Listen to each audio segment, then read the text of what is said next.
सबको आनी है, कौन इससे छूटा है, तू फना नहीं होगा ये ख्याल झूठा है, ये ख्याल झूठा है, ये ख्याल झूठा है।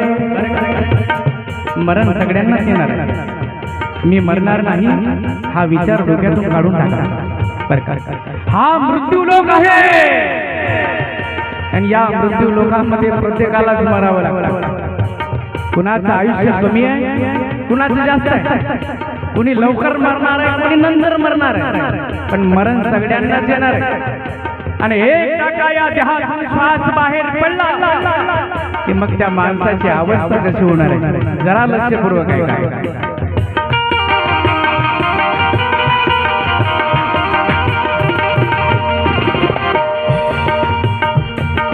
मौत सबको आनी है, कौन इससे छूटा है, तू फना नहीं होगा ये ख्याल झूठा है, एक ख्याल झूठा है, एक ख्याल झूठा है।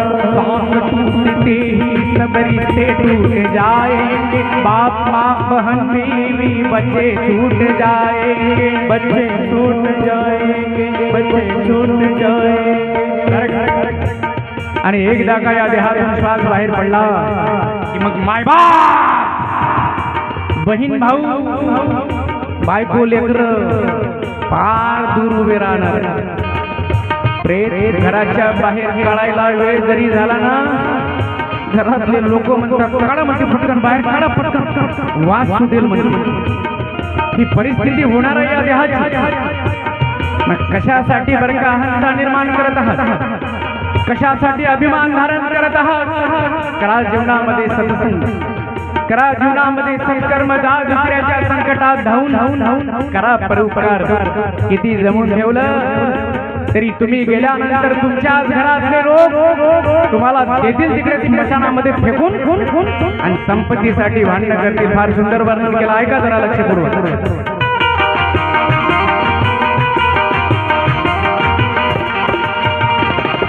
तेरे जितने हैं भाई वक्त का चलन दे, छीन कर तेरी दौलत दो ही गज कफन देंगे, दो ही कफन देंगे, दो ही कफन देंगे।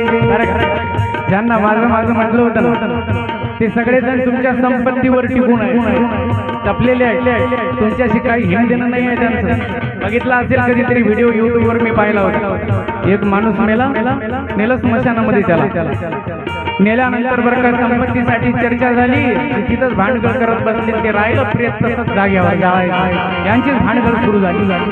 काही घेणं देणं नाही तुमच्या सोबत, सगळे पैशासाठी टिकलेले आहे, म्हणून सावध व्हा। जीवन जगत असताना जरा समजून। फार सुंदर वर्णन केलं, ऐका।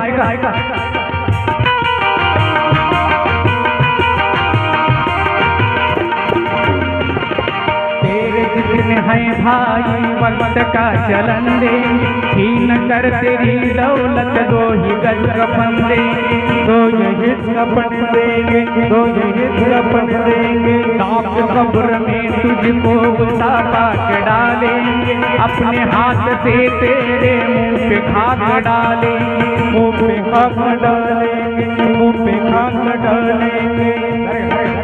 केवढं सजवलं या देहाला, केवढं नटवलं या देहाला, किती प्रकारच्या साबणा लावल्या नाही का, किती प्रकारचं पावडर लावलं, किती सजवलं, किती नटवलं, सुंदर दिसण्यासाठी काय काय चालू आहे, काय चालू आहे। यांना बरं का जेवायला बोलवलं, येते माणसं चला ना जेवायला, तरी पावडर लावणं संपत।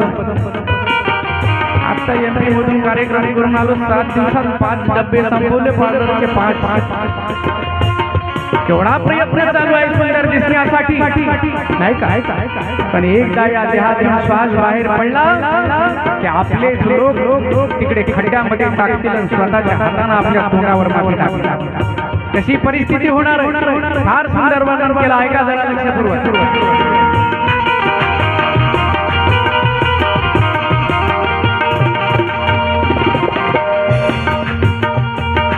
जिनको अपना कहता है सब ये तेरे साथी है, कब्र है तेरी मंजिल और ये बाराती, और ये बराती है, और ये बराती है। ते शेवटचं ठिकाण आहे, त्याच्याशिवाय दुसरं ठिकाण नाही आहे. म्हणून सावध व्हा बरं का. पैसा कमवत असताना नीतीनं कमवा, दुसऱ्याचं मन दुखावल्या जाऊ नये याची काळजी घ्या. अहंकारानं वागू नका बरं का. लोक नम्रता धारण करायला तयार नाही, पण परिस्थिती बिकट होणार आहे. फार सुंदर वर्णन म्हणलं एकदा शायरीमध्ये एका शायराने, फार सुंदर वर्णन म्हणतो, जरा लक्षपूर्वक ऐका. अहम की आकड़ यहाँ चल नहीं सकती, मौत की घड़ी कभी टल नहीं सकती. अहम की आकड़ यहाँ चल नहीं सकती, मौत की घड़ी कभी टल नहीं सकती. लूट की दौलत भले ही जमा कर लो प्यारे, पाप की कमाई कभी फल नहीं सकती, फल नहीं सकती.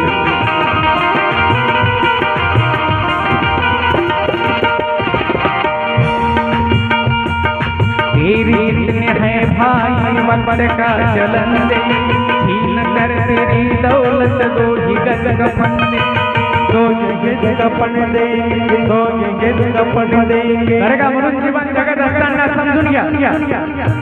एक सुभाषितकार फार सुंदर वर्णन करतो. धनानी भूमी पशवश्य गोष्टी भारी आकृतवारी जन स्मशाने देहस्थितायाम परलोक मार्गे कर्मानुभव गच्छति जीवका. धन घरामध्ये राहत, गाई ढोरं गोठ्यामध्ये राहत असतात, बायको घराच्या उंबऱ्यापर्यंत येते, लोक स्मशानापर्यंत येतात, देह जिथेपर्यंत येतो. मग बरोबर काय? माझा आवाज तुम्हाला स्पष्ट येत आहे? माझं बोलणं समजत आहे ना? इको जास्त झाला ना? कमी करा इको. बरं. आणि काही येत नाही बरं का, फक्त माणसाचं कर्म बरोबर येत असतं. म्हणून जीवन जगत असताना सावध राहा. सिकंदर नाव ऐकलं का? सिकंदर नावाचा राजा झाला.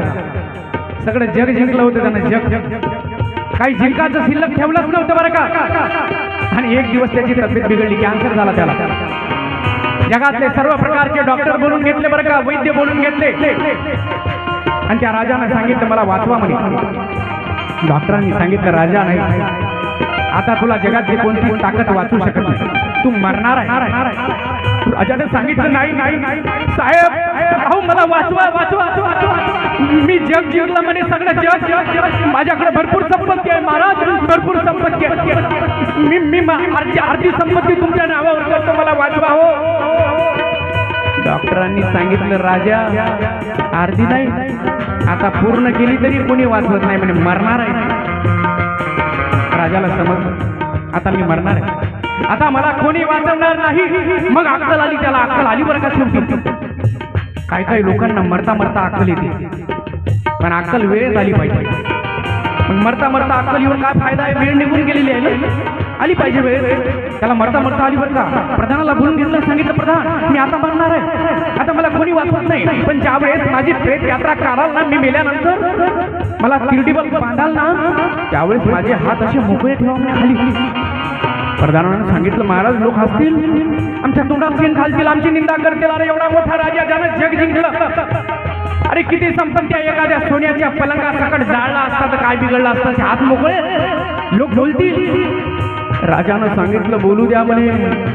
ज्यावेळेस लोक तुला विचारतील राजाचे हात मोकळे का, तर त्या जगाला ओरडून सांग राजानं सगळं जग जिंकलं, पण राजा हात हलवत गेला.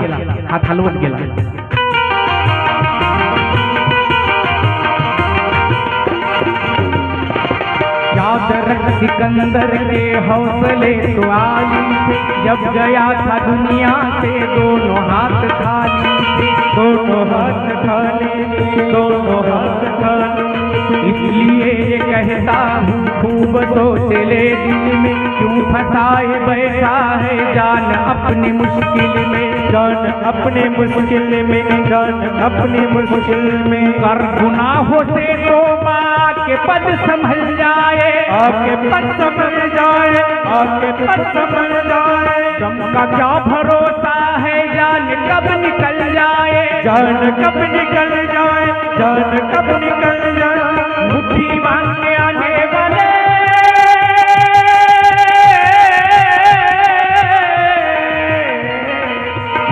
बांध के आने वाले, हाथ पसारे जाएगा.